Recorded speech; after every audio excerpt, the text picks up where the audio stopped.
Dear students, welcome to my channel. இந்த வீடியோவில் 11th accountancy quarterly எக்ஸாம்க்கு நீங்கள் எப்படி படிக்கலாம் அதுக்குரிய சில டிப்ஸ்லாம் கொடுத்துருக்கேன் நான். இந்த வீடியோவை நீங்கள் ஸ்கிப் பண்ணாமல் பாருங்கள். இந்த வீடியோ உங்களுக்கு யூஸ்ஃபுல்லாக இருந்தால் உங்கள் ஃப்ரெண்ட்ஸ்க்கெல்லாம் நீங்கள் ஷேர் பண்ணுங்கள். இன்னும் நீங்கள் சப்ஸ்கிரைப் பண்ணலன்னா சப்ஸ்கிரைப் பண்ணுங்கள். இந்த வீடியோ பிடிச்சிருந்தால் லைக் பண்ணுங்கள். முதல்ல நான் சம்ஸ்க்கெல்லாம் எப்படி நீங்கள் படிக்கணும் அப்படின்ட்டு நான் சொல்கிறேன். அதுக்கடுத்து தியரி ஆன்சர்ஸோடு கொடுத்துருக்கேன். இப்போது இல்லஸ்ட்ரேஷன் சம்மு, எக்ஸசைஸ் சம்ஸு சாப்டர் 3லேருந்து தான் நமக்கு ஆரம்பிக்குது. நான் சாப்டர் வைஸில் 2 மார்க்ஸ் 3 மார்க்ஸு 5 மார்க்ஸ் அந்த மாதிரி போட்டிருக்கேன். இப்போது 2 மார்க்ஸ் 3 மார்க்ஸில் இல்லஸ்ட்ரேஷன் 1, அப்புறம் எக்ஸசைஸ் 1, அந்த கம்ப்ளீட் த மிஸ்ஸிங் இன்ஃபர்மேஷன் அந்த சம்ஸு. அதுக்கடுத்து பேஜ் நம்பர் 35 36ல் அதாவது அக்கௌண்டிங் ஈக்குவேஷனுக்கு சில ஃபியூ எக்ஸாம்பிள்ஸ் இருக்குது. அதை கூட நீங்கள் பார்த்து வச்சுக்கலாம். Increase in capital and increase in asset ஒன்று மட்டும் கொடுத்துருக்குறேன். ஆனால் பேஜ் நம்பர் 35 36ல் ஒரு 4 இது இருக்குது. அதே போல் எக்ஸசைஸில் வெரி ஷார்ட் ஆன்சர் கொஸ்டின்ஸில் 3rd கொஸ்டினில் இந்த கொஸ்டின் இருக்குது. அதாவது நீங்கள் அந்த அக்கௌண்டிங் ஈக்குவேஷனுக்கு நீங்கள் டிரான்சாக்ஷன் எழுதணும். increase the assets and decrease the liabilities. அதே போல் increase one asset and decrease the another asset. அதுக்கப்புறம் ஜேர்னலுக்கு சில எக்ஸாம்பிள்ஸ் கொடுத்துருக்காங்க. 13 எக்ஸாம்பிள்ஸ் இருக்குது. அதில் 10th எக்ஸாம்பிள் இது அடிக்கடி கேட்குற கொஸ்டின் 2 மார்க்ஸில். எக்ஸாம்பிள் 12, அப்புறம் எக்ஸாம்பிள் 13. இதையும் நீங்கள் நல்லா படித்து வச்சுக்கணும். அதுக்கடுத்து ஸ்டூடெண்ட் ஆக்டிவிட்டியும் 3 மார்க்ஸில் இல்லைன்னா 2 மார்க்ஸில் வரும். பேஜ் நம்பர் 62 மிஸ்ஸிங் இன்ஃபர்மேஷன், அப்புறம் ரைட் த நரேஷன். இதுவும் ரொம்ப இம்பார்ட்டன்ட் கொஸ்டின்ஸ். இப்போ 5 மார்க்ஸ் இந்த 3rd சாப்டரில். அக்கௌண்டிங் ஈக்குவேஷன் இல்லஸ்ட்ரேஷனில் 2 to 4 தான் இருக்குது. எக்ஸசைஸில் 2 to 6 இருக்குது. இதில் 2ம் 3யும் கொஞ்சம் இம்பார்ட்டண்ட்டாக நீங்கள் படிச்சுக்கலாம். Exercise 2 and 3யும். அப்புறம் ஜேர்னல் என்ட்ரிஸ் பார்த்தீங்கன்னா இல்லஸ்ட்ரேஷன் 5 to 12 இருக்குது. எக்ஸசைஸ் சம்ஸில் 7 to 12 இருக்குது. ஸோ இதுதான் ஜேர்னல் உடைய சாப்டரில் உள்ள வரக்கூடிய சம்ஸ் தான். அடுத்து லெஜரில் 2 மார்க்ஸுன்னு 3 மார்க்ஸுன்னு பார்த்தா இல்லஸ்ட்ரேஷன் 2ம் 3யும் அது ரொம்ப இம்பார்ட்டண்ட்டு. அது நீங்கள் பார்த்துக்கோங்க. அதே போல் எக்ஸசைஸ் 3யும் 5யும் இம்பார்ட்டண்ட். அதாவது opening entry and post into a ledger, அப்புறம் ஒரு காம்பவுண்ட் என்ட்ரி அதுவும் லெஜராக எப்படி போடுறதுன்னு கொடுத்துருக்கு. அதுக்கப்புறம் 5 மார்க்ஸில் பார்த்தீங்கன்னா இல்லஸ்ட்ரேஷன் 5 அதுவும் இம்பார்ட்டன்ட். ஒன்லி கேஷ் அக்கௌண்ட் மட்டும், அதாவது டைரக்ட் லெஜர் டைப்பில் வரும் இந்த சம்மு. இதுவும் நீங்கள் பார்த்துக்கோங்க. ஈஸியாக இருக்கும். ஏன்னா ஒரே ஒரு அக்கௌண்ட்டு தான் நீங்கள் ப்ரிப்பேர் பண்ணணும். அதே போல் எக்ஸசைஸ் 4ம் ப்ரிப்பேர் ஃபர்னிச்சர் அக்கௌண்ட். அதுக்கப்புறம் எக்ஸசைஸ் 6ல் ஜேர்னல் என்ட்ரியும் வரும், கேஷ் அக்கௌண்ட்டையும் ப்ரிப்பேர் பண்ணணும். அப்புறம் 7ல் journal entry, cash account, sales account. அப்புறம் எக்ஸசைஸ் 10ல் ப்ரிப்பேர் ஆனந்த் அக்கௌண்ட்டு மட்டும். ஸோ இதெல்லாம் உங்களுக்கு நிறைய லெஜர் ஓப்பன் பண்ண தேவையில்லை. இது 5 மார்க்ஸ்லேயும் சில நேரம் கேட்பாங்க. அப்புறம் மீதி சாதாரண சம்ஸ் எல்லாம் இல்லஸ்ட்ரேஷன் 4 6, எக்ஸசைஸ் 1 2 8 9 11 இது லெஜரில் உள்ளது. அப்புறம் ட்ரையல் பேலன்ஸில் இல்லஸ்ட்ரேஷன் 1ம் very short answer question number 4 page number 96. இது state whether the balance of அதை இதை கொடுத்துருப்பாங்க. நீங்கள் பேலன்ஸ் எழுதணும். அதுக்கடுத்து சின்ன சம்மாக இருக்கிறது பார்த்தீங்கன்னா இல்லஸ்ட்ரேஷன் 3 4, அப்புறம் எக்ஸசைஸ் 1 2 இதெல்லாம் 3 மார்க்ஸில் வரலாம். அடுத்து 5 மார்க்ஸ்க்கு வரக்கூடிய இது இல்லஸ்ட்ரேஷன் 5, அப்புறம் எக்ஸசைஸ் 3 to 8. அப்புறம் இதே சாப்டரில் கேஸ் ஸ்டடி ஒன்று இருக்குது. மேரி ரன்ஸ் அ டெக்ஸ்டைல் பிஸ்னஸ். அந்த பேஜ் நம்பர் பார்த்துக்கோங்க. அதில் அந்த ட்ரையல் பேலன்ஸை நீங்கள் கரெக்ட் பண்ணி எழுதணும். அது ஒன்று பார்த்துக்கோங்க. அப்புறம் சப்சிடரி புக்ஸில் 2 மார்க்ஸ்க்கு இந்த இல்லஸ்ட்ரேஷன் 3யும் 5யும் வித்தவுட் லெஜர் கேட்கறதுக்கு சான்சஸ் இருக்குது. அப்புறம் இதில் calculate the due date example sum தான். இது 2 பேஜில் கொடுத்துருக்காங்க. இதையும் நீங்கள் இம்பார்ட்டண்ட்டாக பார்த்துக்கோங்க. அப்புறம் ஜேர்னல் ப்ராப்பர்னு கொடுத்துருக்கு. அதில் நிறைய என்ட்ரிஸ் கொடுத்துருக்கு. Opening entry, closing entry, rectifying entry, adjusting entry, transfer entry, அந்த இதெல்லாம் வந்து பேஜ் நம்பர் 118 119 அதெல்லாம் கொஞ்சம் பார்த்துக்கோங்க. அதுக்கப்புறம் அதிலே சம் எக்ஸாம்பிள்ஸும் கொடுத்துருக்குறாங்க, மிஸ்சலேனியஸ் இதுன்னு சொல்லிட்டு எதெல்லாம் வந்து which do not occur frequently, அதாவது credit purchase of asset, credit sale of asset, இதெல்லாம் நம்ம பர்ச்சேஸ் புக்கு சேல்ஸ் புக்கிலலாம் ரெக்கார்ட் பண்ண முடியாது. அதே போல் dishonour of bill, renewal of bill, endorsement of bill, அதையும் பில் புக்கிலலாம் நம்ம எழுத முடியாது. ஸோ அதெல்லாம் எக்ஸாம்பிள்ஸாக கொடுக்கலாம். சப்போஸ் ஸ்பெசிமன் ஆஃப் சில நேரம் கேட்கலாம், பில் ஆஃப் எக்ஸ்சேஞ்சோட ஸ்பெசிமன் கொடுக்குன்னா அது கொஞ்சம் கோத்ரூ பண்ணி வச்சுக்கோங்க. மீதியெல்லாம் 5 மார்க்ஸ்க்குள்ள இல்லஸ்ட்ரேஷன் 1 to 4, 5, 6, அப்புறம் எக்ஸசைஸ் 1 to 7. அப்புறம் 7th சப்சிடரி புக்ஸில் வந்து இதில் வந்து 2 மார்க்ஸ்க்கு இல்லை, அதனால் 3 marks 5 marks, illustration 1 to 5, illustration 1 to 8, 7, 6, 8 பெட்டி கேஷ். அப்புறம் பிஆர்எஸில் வந்து 2 மார்க்ஸ் 3 மார்க்ஸில் வெரி ஷார்ட் ஆன்சர் கொஸ்டினில் 5th question substitute the following statement with one word or phrase. அப்புறம் 6th கொஸ்டினில் do you agree with us, say yes or no, அது வருது. அதுக்கப்புறம் 2 சின்ன சம் இருக்குது, 1 8, இது 2 மார்க்ஸ் 3 மார்க்ஸில் வரலாம். அப்புறம் மீதி எல்லாமே 5 மார்க் கொஸ்டின். இப்போ தியரி கொஸ்டின்ஸில் ஃபார்மெட்டாக ஒரு 3 ஃபார்மெட் இருக்குது, அது நீங்கள் படிச்சுக்கிட்டிங்கன்னா ஒரு ஃபார்மெட் கண்டிப்பாக வரலாம். Format of trial balance, format of single column cash book, double column cash book. அடுத்து பர்ச்சேஸ் புக் வந்து இது 3 மார்க் கொஸ்டின், இது ஒரு ஃபார்மெட்டு. அப்புறம் 3 டெஃபினிஷன் இருக்குது, இது நீங்கள் படிச்சுக்கலாம். அப்புறம் ஈஸியாக இந்த கொஸ்டின்ஸ்லாம் வந்து சும்மா side heading with simple explanation அதெல்லாம் நான் தனியாக கேட்டகரைஸ் பண்ணி கொடுத்துருக்கேன். ஃபங்க்ஷன்ஸு, ஸ்டெப்ஸு, இதெல்லாம் ஈஸியாக நீங்கள் ரொம்ப படிக்க தேவையில்லை, இதெல்லாம் அப்படியே ஈஸியாக நீங்கள் ரிமெம்பர் பண்ணிக்கலாம். Name 2 bases, what are the methods of preparation of trial balance, mention the types of subsidiary books, different types of cash book,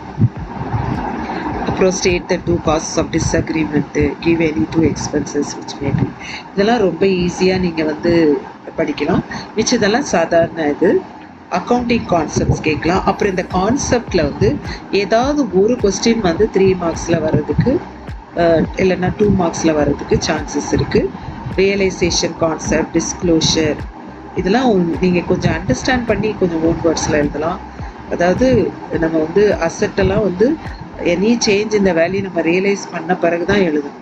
அதே போல் ரெவன்யூவும் நம்ம ரியலைஸ் பண்ணும்போது இல்லை ஏர்ன் பண்ணும்போது தான் நம்ம எழுதுகிறோம். அது ஃபுல் டிஸ்க்ளோசர்னால் அது வந்து அவங்க அக்கௌண்ட்ஸ் ப்ரிப்பேர் பண்ணுறதே ஹானஸ்ட்டாக எல்லா மெட்டீரியல் இன்ஃபர்மேஷனும் அதுக்கு உரிய எல்லா மெட்டீரியல் இன்ஃபர்மேஷனையும் நம்ம அந்த அக்கௌண்டிங் ஸ்டேட்மெண்ட்டில் டிஸ்க்ளோஸ் பண்ணணும். ஸோ இந்த மாதிரி நான் சில இதில் நான் 2-3 பாயிண்ட்ஸ் கொடுத்துருக்கேன். நீங்கள் உங்கள் கன்வீனியன்ஸ் படி 2 மார்க்னா 2 கூட மினிமம் எழுதலாம். அதுக்கப்புறம் கன்சிஸ்டன்சி கன்வென்ஷன், இது வந்து பிஸ்னஸ் எந்தெந்த அக்கௌண்டிங் பாலிசி பிரின்சிபல்ஸ்லாம் அடாப்ட் பண்ணுறாங்களோ அது வந்து ஒரு கன்சிஸ்டண்ட்டாக ஃபாலோ பண்ணும், அதாவது அடிக்கடி மாற்றக்கூடாது. ஸோ அதுதான் கன்சிஸ்டன்சி இது. அப்புறம் சோர்ஸ் டாக்குமெண்ட்ஸ், இது வந்து it is an evidence, authentic evidence for a financial transaction. இதெல்லாம் கொஞ்சம் நீங்கள் அண்டர்ஸ்டாண்ட் பண்ணி ரொம்ப மக்கப் பண்ணாமல் கான்செப்ட் அண்டர்ஸ்டாண்ட், இது வந்து என்ன நமக்கு ஒரு எவிடன்ஸாக இருக்குது. அப்போ இந்த சோர்ஸ் டாக்குமெண்ட் எதெல்லாம் கொடுக்குது நமக்கு டீட்டெயில்ஸு, என்னைக்கு நடந்தது இந்த டிரான்சாக்ஷன், எவ்வளோ அமௌண்ட்டுக்கு, யார் கூட நடந்தது, அப்புறம் இதுக்கு எக்ஸாம்பிள். அதே போல் அக்கௌண்டிங் ஈக்குவேஷன் பாயிண்ட் கொடுத்துருக்கேன், நீங்கள் 2 எழுதலாம். அக்கௌண்டிங் ஏத மேத்தமேட்டிக்கல் எக்ஸ்பிரஷன், அதாவது total of assets is equal to the total of liabilities. Journalising 2 point கொடுத்துருக்கேன். Process of recording transaction in the journal. இந்த ரியல் அக்கௌண்ட் பர்சனல் அக்கௌண்ட்லாம் கொஞ்சம் படிச்சுக்கோங்க, அதுலேருந்து ஒரு கொஸ்டின் வரலாம்.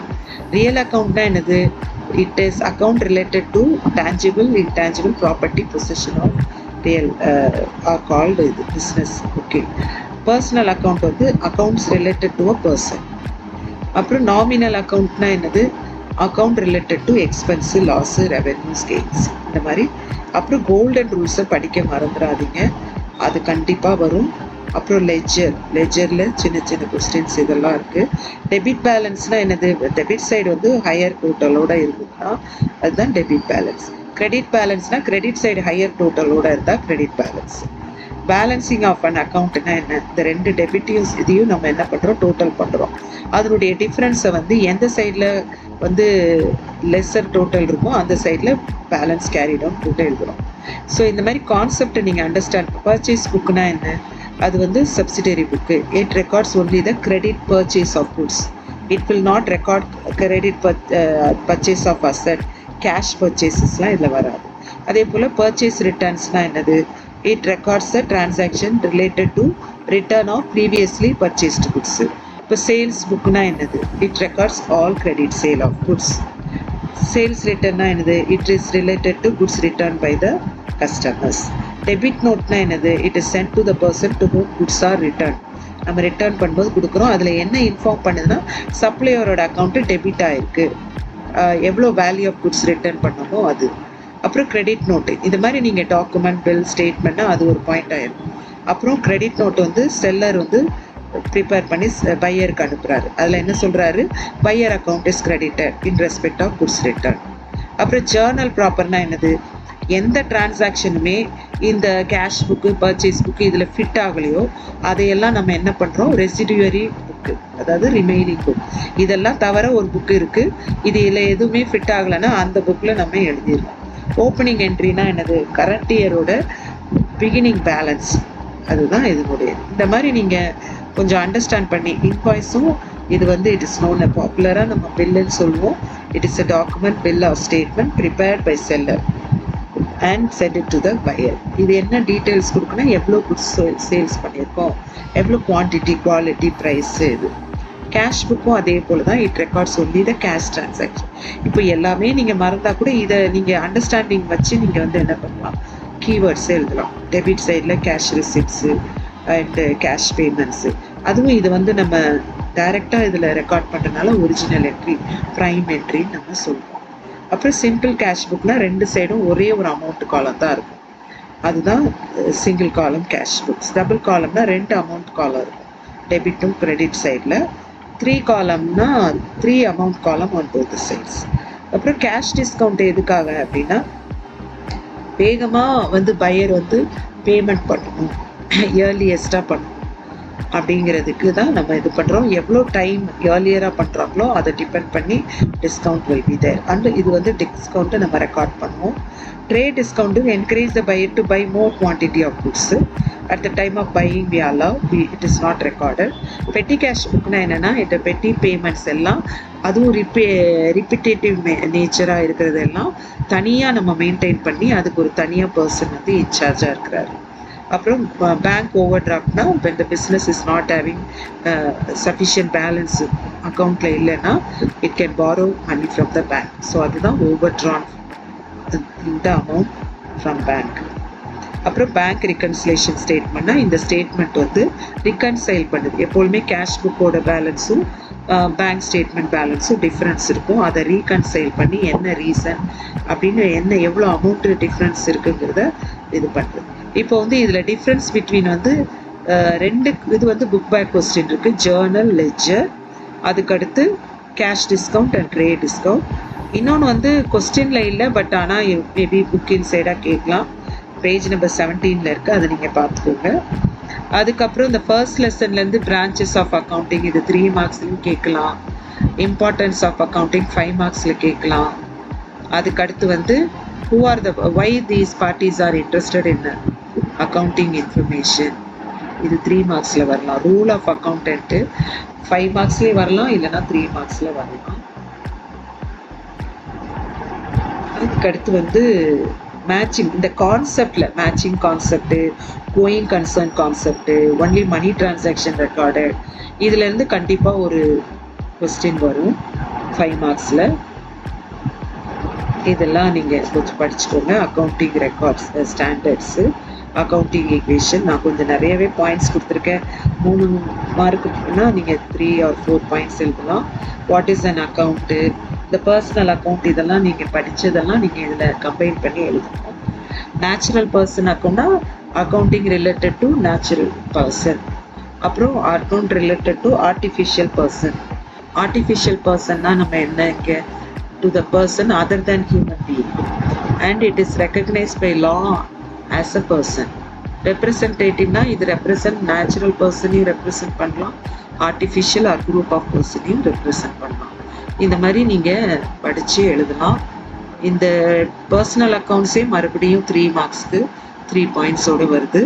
இந்த ஒரு ஜேர்னல் என்ட்ரி கேட்கலாம். அதாவது ஓனர் வந்து ப்ரொப்ரைட்டர் வந்து தன்னோட இன்சூரன்ஸ் ப்ரீமியம் பிஸ்னஸ் அக்கௌண்ட்லேருந்து எடுக்கிறார் பணம். அப்போ எப்படி நம்ம இதை ட்ரீட் பண்ணுவோம் அப்படின்னா ட்ராயிங்ஸாக தான் ட்ரீட் பண்ணுவோம். Drawings to cash R bank account.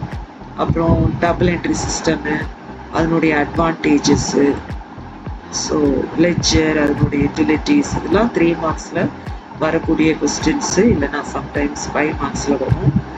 Limitations of trial balance. The trial balance is truly a prima facie. அதாவது ட்ரையல் பேலன்ஸ் டேலி ஆனால் that is not a complete proof that it has been prepared கரெக்ட்லின்னு சொல்ல முடியாது. சில errors வந்து trial balance disclose பண்ணாமல் இருக்கும். அது இந்த என்டார்ஸ்மெண்ட் ஆஃப் பில்லு இதுவும் நீங்கள் படிச்சுக்கோங்க. ஈஸியாக தான் இருக்கும். அதாவது என்டார்ஸ்மெண்ட்னா என்னது, நம்ம ஒரு ட்ரான்ஸ்ஃபர் பண்ணுற பர்பஸ்க்காக நம்ம ஃப்ரண்ட்டில் இல்லைனா பேக்கில் வந்து சைன் பண்ணி கொடுக்குறோம் அடுத்தவங்களுக்கு.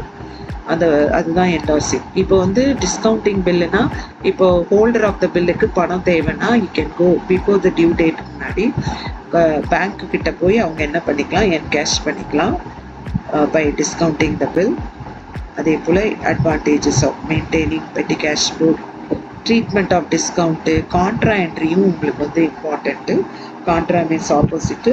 அதாவது ஒரு டிரான்சாக்ஷனில் உள்ள ரெண்டுமே டெபிட் கிரெடிட் ஆஸ்பெக்ட்ஸை ஒரே புக்லேயே நம்ம ரெக்கார்ட் பண்ணோன்னா அதுக்கு வந்து என்ன பேர், கான்ட்ரா என்ட்ரி. சி வந்து it is denoted by alphabet C இந்த எல்எஃப் காலம். இந்த சின்னு போடுறது எதுக்குன்னா no further posting is required. ஏன்னா அதனுடைய ரெலவெண்ட் இது வந்து ஆப்போசிட் சைட்லேயே தான் போஸ்டிங் ஆயிருக்கு அப்படின்னு சொல்லி அதுக்கு நீங்கள் உங்களோட எக்ஸாம்பிள்ஸ் கொடுத்துக்கலாம். இது வந்து லாஸ்ட் லெசனில் உள்ள 3 ரீசன்ஸ் ஃபார் இது. ஸோ நான் உங்களுக்கு மோஸ்ட்லி எல்லாமே ஈஸியாக தான் இருக்கிற மாதிரி கொடுத்துருக்கேன். நீங்கள் இதனுடைய லிங்க்கும் நான் வந்து டிஸ்கிரிப்ஷன் பாக்ஸில் கொடுக்குறேன். எனக்கு முடிஞ்சால் இந்த கொஸ்டின் பேப்பர் ஒரு ப்ரீவியஸ் இயர் கொஸ்டின் பேப்பரும் கொடுக்குறேன். அதையும் நீங்கள் வந்து கோ த்ரூ பண்ணி ஒர்க் அவுட் பண்ணலாம் சம்ஸை. தேங்க்யூ ஃபார் வாட்சிங் ஸ்டூடெண்ட்ஸ்.